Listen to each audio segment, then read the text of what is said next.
humans have been imprinted as servants of consumerism. And again, it's not right, wrong, good, bad. It just is. Now, we witnessed a huge injection, a massive injection of this ability to imprint.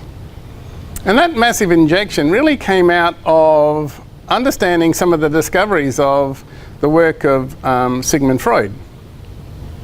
And what actually happened is when his work on psychoanalysis was starting to be understood, when his work on how he understood human beings to develop, at the same time, in those early 20s, we had this huge explosion in mass media.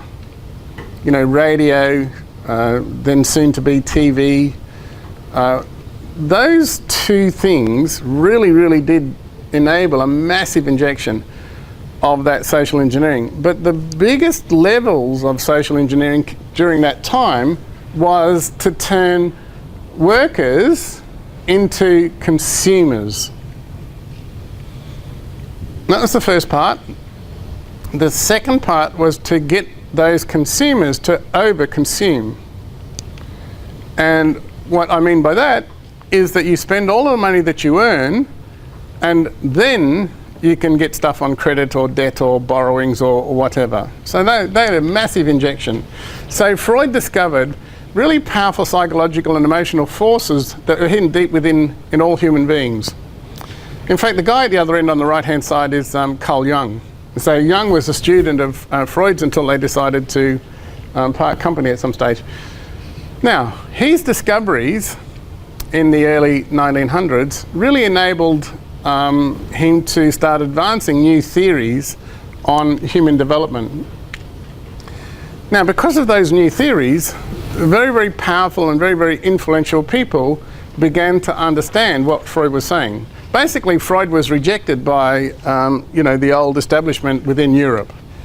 So he's a bit of a lone voice until the Americans got hold of it, and one American in particular got hold of it, and really that's the beginning of that social engineering as we have today.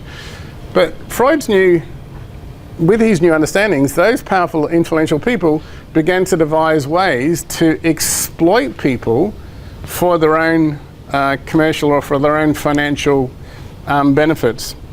What they wanted was they wanted more control over the mass media. They wanted more control over the way that people spent their money. They wanted more control over how public opinion was actually shaped. And so basically they got together. Now, there's one standout person in all of this process, and his name is Edward Bernays, and he was actually Freud's nephew.